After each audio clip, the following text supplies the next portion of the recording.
ছাব্বিশের আগে 21শে জুলাই শেষ বড় জনসমাবেশ।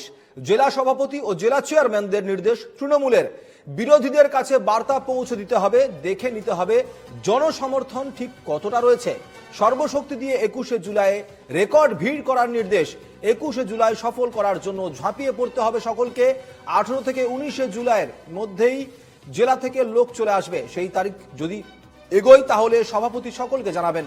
নির্দিষ্ট দূরত্বে বাস রেখে মিছিল করে আসতে হবে, সভাস্থলের উদ্দেশ্যে আসতে হবে। খবর তৃণমূল কংগ্রেস সূত্রে, যেমন আমরা প্রতি বছর দেখি 21শে জুলাইকে সামনে রেখে বিশাল জনসমাবেশ হয় কলকাতার ধর্মতলায় এবং গীতাঞ্জলি স্টেডিয়াম থেকে শুরু করে একাধিক যে স্টেডিয়ামগুলি রয়েছে সেখানের মধ্যে এক একটা জেলার উত্তরবঙ্গ থেকে শুরু করে দক্ষিণবঙ্গের বিভিন্ন জেলা থেকে লোক যারা আসেন এবং তাদেরকে প্রয়োজনীয় থাকার ব্যবস্থা করা, খাওয়া দাওয়ার ব্যবস্থা করা, এই সব কিছু দিকে আমাদের নজর থাকে। এবারে যেটা আপনাদের জানাচ্ছি যে 26শে নির্বাচনের আগেই কিন্তু এটা শেষ 21শে জুলাই এবং এই 21শে জুলাইকে কেন্দ্র করেই যত বেশি সংখ্যক জনসমাগম করার নির্দেশ দেওয়া হয়েছে দলের তরফে, এমনটাই আমাদের প্রতিনিধি দেবারতী ঘোষ কিছুক্ষণ আগেই জানালেন। সর্বশক্তি দিয়ে 21শে জুলাই রেকর্ড ভিড় করার নির্দেশ দেওয়া হয়েছে তৃণমূল সূত্রে, এমনটাই খবর।